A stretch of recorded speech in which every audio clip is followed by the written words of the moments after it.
कोई ऐसा कोई आह भर करके कह दिया तुम समर्थ हो, हम तो कुछ कर नहीं सकते, वो अंदर से दुखी, फिर तुम्हारी सामर्थ्य काम नहीं करेगी, मिट्टी में मिला देगी। ऐसा नहीं कि आप जो कर रहे हैं कोई देख नहीं रहा, कोई हिसाब किताब नहीं, जो कर रहे हैं अवश्य में भोक्तव्यम, बहुत सावधान।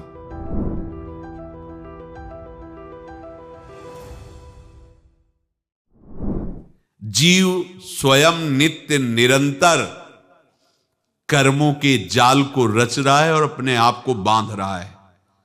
आपको मुक्त होना है, बंधना नहीं है। जीव का जन्म कर्मों के अनुबंध से होता है, कर्मों के बंधन से होता है, और उसको अपना ऋण चुकाना होता है।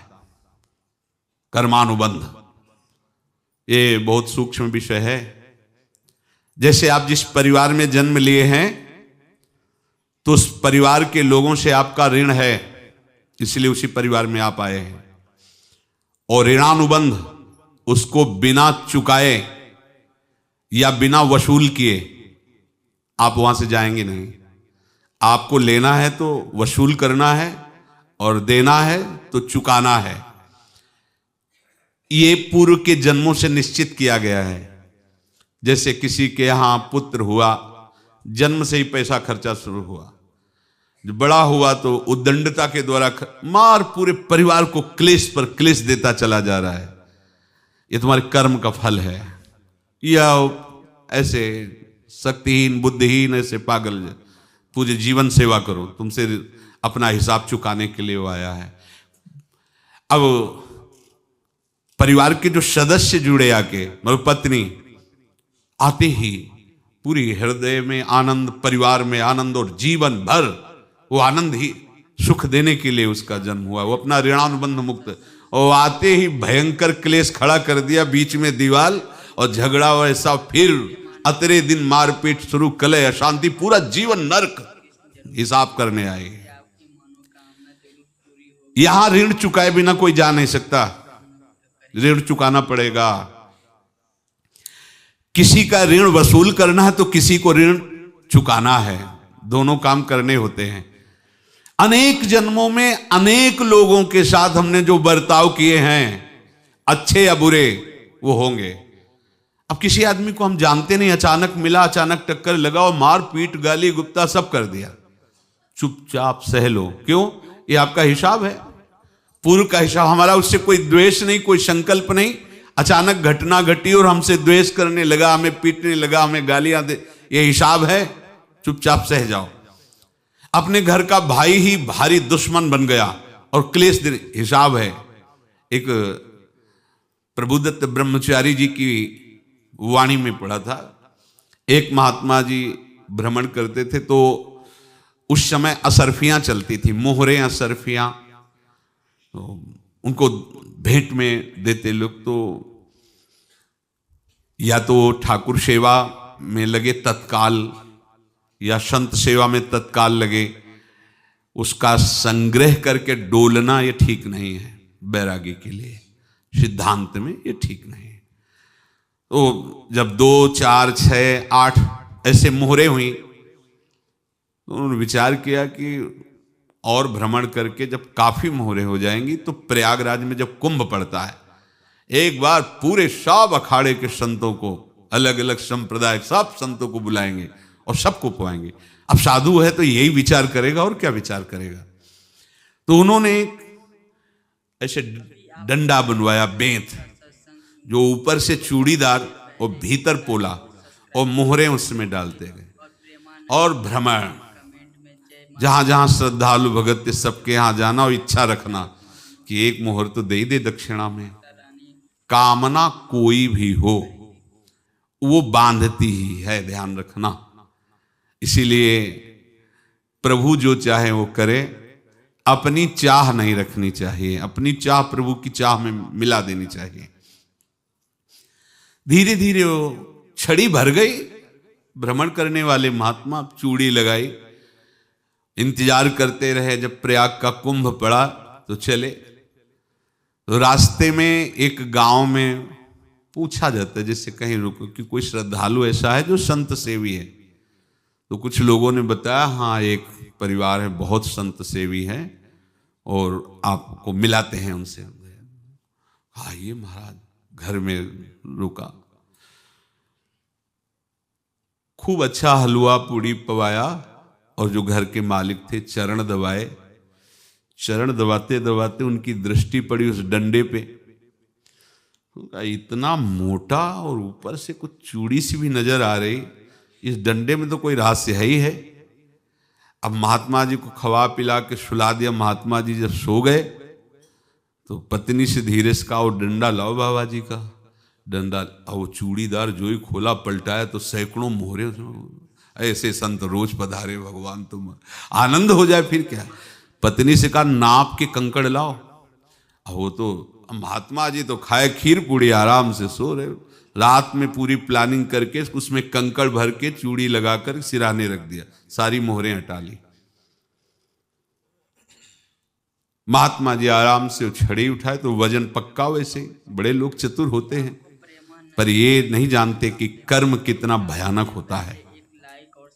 और उनकी कोई संतान नहीं थी पर धन में इतना प्रेम उनको था। बहुत सावधान साधु महात्माओं के पास जो अर्थ है, गृहस्थी अगर आता वहीं से है पर अगर उसको जोर जबरदस्ती या किसी छल कपट से तो वो उसका विनाश ही करता है, आज तक का प्रमाण है। अब उनको ये भाव पता नहीं होगा या पता होगा तो लोभ के कारण वो उसको मान नहीं पाए होंगे। महात्मा जी गए प्रयाग में, किसी अखाड़े पर रुके और वहां प्रार्थना की कि कल जो है संपूर्ण अखाड़ों का निमंत्रण किया जाए और सब संतों को भोग पवाया जाए और उनको दक्षिणा भी दी जाए। महंत ने सोचा कि बहुत बड़ा है तो उत्सव है, क्योंकि प्रयाग में कितने हजारों संत महात्मा सब। तो उनका महाराज बोरों इसमें चीनी और टीनों घी लगेगा, सब व्यवस्था। बोले आप मंगाइए, एक एक हिसाब हम करेंगे, हमारे पास सब व्यवस्था है। बोले कुछ तो पहले दे दो, इकट्ठे देंगे हम। उनको था कि अगर हम छड़ी खोला और दो चार मोहरे दी, किसी को पता लग गया तो गड़बड़ हो सकती। बोले हम भंडारे के समय आखिरी में सब कुछ आपको दे देंगे। ठीक है। वो अपने पास से पैसे लगाकर खूब जितना सामग्री सब लाए लाखों की और सब संतों को निमंत्रण कर दिया। संत जन निमंत्रित हो गए, भंडारा बन रहा है। तब वहां के महंत है और उनका देखो भंडारा भी बन रहा है, संतों को निमंत्रण। अब आप अर्थ की व्यवस्था कीजिए, क्योंकि इतनी बड़ी हमारी सामर्थ्य नहीं थी जितना हमने किसी तरह हमने व्यवस्था की। अब मुझे अर्थ चाहिए, तभी आगे की व्यवस्था बढ़ेगी। संतों को दक्षिणा देंगे और जिनसे अर्थ लिया उनको दे। देखो रसोई बन गई सब। उनका छत में विश्वास नहीं तो ये अभी चूड़ी खोली। उनको तो था ना कि मोहरे हैं कंकड़। तो अब जैसे कितना उनको सदमा लगा होगा, हजारों संतों का निमंत्रण, रसोई बन, मतलब संत हो के छल कपट। तो उनका महाराज आपने तो हमारा नाश कर दिया, जो महंत थे। अब बताओ रसोई बन गई, संत निमंत्रित हो गए और आप ये कंकड़ दिखा रहे हैं हमको। आपने तो हमें बर्बाद कर दिया, हमारी इतनी सामर्थ्य नहीं थी, आप पहले बता देते। संत होकर ऐसा छल कपट। अब वो बोले तो क्या बोले, क्योंकि उनको पता था कि मोहरे हैं इसमें। अंदर से उनका चिंतन गया उसी सेठ के पास, अच्छा ऐसा धोखा हमारे साथ किया, भोगोगे तुम। ये जो निकलता है ना भोगोगे, ये अकाट्य होता है। क्योंकि किसी का भी हृदय, मान लो किसी भी जीव जंतु को आप कष्ट दें और उसका हृदय आह भर जाए तो वो आह वज्र की लेख है, तुम्हें भोगना पड़ेगा। वो देखो भीष्म जी को भोगना पड़ रहा है ना। सांप को ऐसे धनुष की नोक से उठाया और बंबूल के कांटों के ऊपर फेंक दिया, कई दिन तक शेदा हुआ, वो आह भर करके मरा। तो आपको 6 महीने बाणों की सैया पर आह किसी की ना लेना जिंदगी में। कोई ऐसा कोई आह भर करके कह दिया तुम समर्थ हो, हम तो कुछ कर नहीं सकते, और अंदर से दुख, फिर तुम्हारी सामर्थ्य काम नहीं करेगी, मिट्टी में मिला देगी। फिर ये तो संत थे और भगवत आराधना के लिए, संत आराधना के लिए ही ऐसा किए हुए थे। अब इनका कैसे मुंह दिखाएं, अब क्या करें। सुबह संत जन आएंगे, सबके बीच में हमारी कि देखो इन्होंने अब क्या करें। गए और संगम में जाके छलांग लगाई, अपने प्राण त्याग दिए। अब उनके तो पास मोहरे थी और व्यापार बढ़ा, और 9-10 महीने बाद ही लड़का हुआ। अब तो उनको कि संत फलीभूत हो गया। देखो व्यापार चल रहा, लड़का नहीं होता था, लड़का भी हो गया। बड़ा आनंद छा रहा है। जब से वो प्रकट हुए और धन की वृद्धि शुरू हो गई, पढ़ाई लिखाई में उनके खर्चा हुआ सब, बस बीमारी शुरू हो गई उनके शरीर में। अब उसमें पैसा जाना शुरू हुआ। इतने आसक्त तो वो दोनों हो गए कि कुछ भी हो, व्यापार ठप, संपत्ति बेचना शुरू। तो उन्होंने कहा कि बेटा मैं क्या कर सकता हूं तुम्हारे लिए। बोले हमारी अंतिम इच्छा है प्रयाग चलो, और जितने प्रयाग में संत महात्मा सबको एक बार भंडारा करवाओ। हमारी इच्छा अंतिम है, क्योंकि अंतिम यही इच्छा थी। तो बोले अब ज्यादा संपत्ति तो नहीं रह गई। तो बोले घर बेच दो, मेरे लिए ही तो है, बेच दो। मुझे लगता मैं बचूंगा नहीं, पर मेरी अंतिम इच्छा पूर्ण कर दो। घर बेच दिया, जेवर बेच दी। वहां गए, जब संत सेवा की तो बोले मुझे संगम तक ले चलो। संगम तक ले गए और बोले समझे तुम चुराए थे और हमने उसको छीना है, कुछ नहीं रह गया तेरे पास कुछ। अब केवल ममता और आसक्ति में जलकर मर और नरक प्राप्त कर। मैं वही महात्मा हूं जिसकी तूने मोहरे ली थी, शरीर छोड़ दिया। महात्मा को जन्म लेना पड़ा और इनको दुर्गति भोगनी पड़ी। ऋणानुबंध होश में। ऐसा नहीं कि आप जो कर रहे हैं कोई देख नहीं रहा, कोई हिसाब किताब नहीं। जो कर रहे हैं अवश्य में भोक्तव्यम। बहुत सावधान। अनेक जन्मों में अनेक लोगों से जो कुछ लिया दिया है, इस लेने देने को मिटा देने के बाद ही तुम मुक्त हो गए। इसीलिए एक उपाय है, लेना न देना मगन रहना। क्या? मालिक को समर्पित हो जाओ, मालिक को अपना माना हुआ समर्पित कर दो, खत्म। अहम त्वाम स्वरूपापेभ्यो मोक्षयिष्यामि, सब खत्म। आगे पीछे लेना देना सब खत्म। एकादश स्कंद में भगवान श्री कृष्णचंद्र जी ने कहा जो मेरे चरणों का आश्रय लेकर भक्त मेरा भक्ति करता है, उसके पितृ ऋण, मातृ ऋण, देव ऋण, ऋषि ऋण, सब ऋणों से मैं मुक्त कर देता हूं। बस यही एक उपाय है जो इसके बंद करने का उपाय भक्तों के लिए है। वो यही है, भगवान की शरण में होकर अपना माना हुआ पूरा भगवान के अर्पित कर दो। अर्पित करने का तात्पर्य उसमें अहम हटा दो। तो दियम वस्तु गोविंदम तुभ्यमेव समर्पये। जिनसे तुमने सेवा करवाई है उनकी सेवा करनी पड़ेगी। जिनसे तुमने जो कुछ लिया है उनको देना पड़ेगा। ये लेने देने का व्यापार जब तक समाप्त नहीं होगा तब तक तुम्हारा जन्म मरण चलता रहेगा। अब आपको यहां समझना है, यदि आपसे किसी ने पैसे लिए बेईमानी करके नहीं दे रहा है तो आप उसको गाली मत दीजिए। आपने बेईमानी की थी इसलिए आपकी बेईमानी हुई है, ले गया, कोई बात नहीं है, बंधन से मुक्त हुए। जो बोझा था चला गया। उसको ऐसा ना देखे कि ये बेईमान हमारे रुपए मार लिए, अब जो कुछ होगा देखेंगे। अगर आप आगे नया कुछ करते हैं तो फिर आगे का हिसाब आपको भोगना पड़ेगा, ध्यान रखना। ऐसा नहीं है कि आपको भोगना नहीं पड़ेगा। एक ही उपाय है कि अब जो शरीर धारण किए इसी में जो भोग ले, आगे ना होना चाहिए। तो क्या करे? सर्वतो भावेन भगवान की शरण ले ले। ये तो सर्वाणि कर्माणि मयि सन्न्यस्य मत्पराहा अनन्ये नैव योगेन माम ध्यायन्तु उपासते तेषाम् अहं समुद्धर्ता मृत्यु संसार से। ये बड़ा कठिन है पार होना, कोई छोटी मोटी बात है।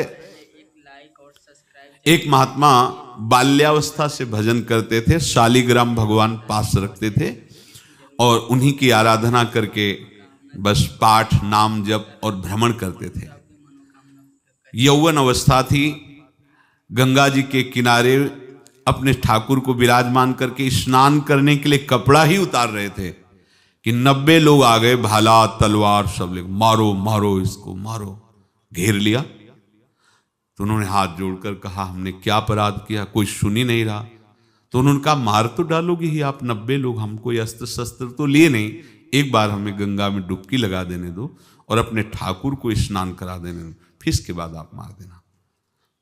भगवत इच्छा से वो लोग रुक गए, स्नान किया और अंदर से प्रार्थना की, प्रभु ये क्या लीला है आपकी, आपके सिवा मेरा कोई है नहीं और ये मुझे मारना चाहते हैं।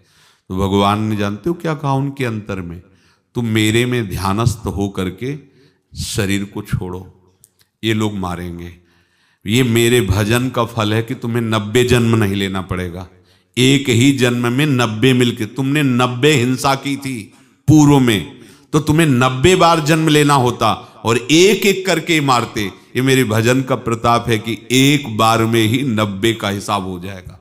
तुम आंख मूंदो, मेरे ध्यान में मगन रहो, मेरे प्रताप से तुम्हें कोई चोट नहीं होगी और स्वाभाविक मूर्छावस्था में प्राण तुम्हारे छूट जाए। ऐसा ही हुआ, ऐसा हुआ।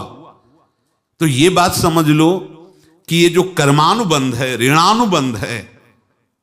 आप देखो, अगर शाप महात्माओं ने दिया कि तुम्हारे वंश का इससे विनाश होगा, तो भगवान भी परम धाम जा रहे तो उसी कील से, बाण की नोक में जो मछली लील गई थी छोटा कण, उसी से की नोक बनाई और उसी नोक को प्रहार किया, भगवान के श्री चरण में वही बाण की नोक लगी और भगवान स्वीकार किया ना। भगवान का बड़ा लीला विचित्र है। अगर छुप करके उधर रामावतार में बात, तो इधर ऐसे स्वीकार किया है भगवान ने। ऐसा कहीं नहीं दिखाया कि मैं भगवान हूं तो मैं अपने लिए, ऐसा नहीं दिखाया। नारद जी का हित किया पर नारद जी ने श्राप दिया तो भगवान ने स्वीकार किया। बंदरों ने ही सहायता की, जैसा बोले थे वैसा। ये लीला इस शरीर में भोगनी पड़ेगी। हाँ, ज्यादा को कम में भुगता देंगे, पर अब अगला शरीर ना मिले इसके लिए सर्वतो भावेन भगवान के आश्रित हो जाए। जैसे आपने दुकान फैला रखी है तो उसमें दो काम होते हैं, लेना और देना। किसी को उधार दिया है तो हमें उससे लेना है, और कोई नगद देकर सामान ले रहा है तो उसे सामान देना है, या उधार लिया है तो हमें उधार देना है। अब अगर दुकान बंद करनी है तो तुम्हें देने वालों पर जोर देना है, लेने वालों पर जोर नहीं। लेने वाला तो जाओ हम क्षमा किया, समर्पित किया, हमारा कोई संबंध नहीं, खत्म हो जाए, वो खुशी हो जाएगा। लेकिन देने वाला तुम अगर दुकान भी उठा दोगे तो जहां भी रहोगे तुम्हारे पास वो आएगा, लाइए हमारा। तो देने पर नजर रखिए, जिसका जिसका हिसाब है वो आपके सामने आता जाए, हटाते जाओ। लेने पर नजर मत रखिए और दुकान फौरन उठा दीजिए, नहीं अगर लेते देते रहे तो चलता रहेगा। आगे चलकर कुछ लेना न देना, मगन रहना बस अपने प्रभु के चिंतन में। अब हम कैसे जाने कि किसको क्या देना है, हमें क्या पता?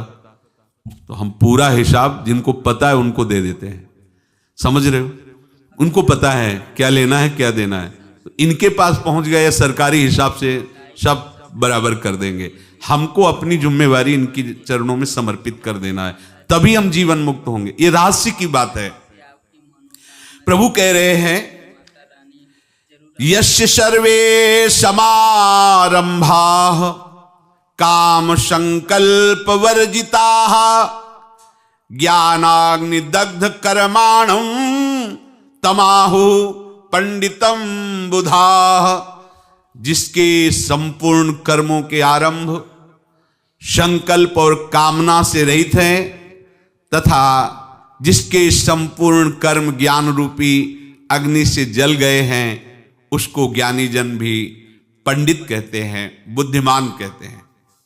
पूज्य श्री भाई जी महाराज कह रहे हैं, जैसे वहां ज्ञानाग्नि से दग्न कह रहे हैं, तो अपने वृंदावन वासियों का प्रेमाग्नि से सब कर्म संस्कार दग्न होते हैं। जिस समय आपके हृदय में भगवत प्रेम का प्रादुर्भाव होगा तो लेश मात्र कभी तुम्हें दुख नहीं भोगना पड़ेगा। प्रेम का प्रादुर्भाव होते ही दुख का नाश हो जाता है, महासुख। जब प्रेम का प्रादुर्भाव होगा तो समस्त पाप भस्म हो जाते हैं, अशांति नष्ट हो जाती है, संसार ज्वाला स्पर्श भी नहीं कर सकती है।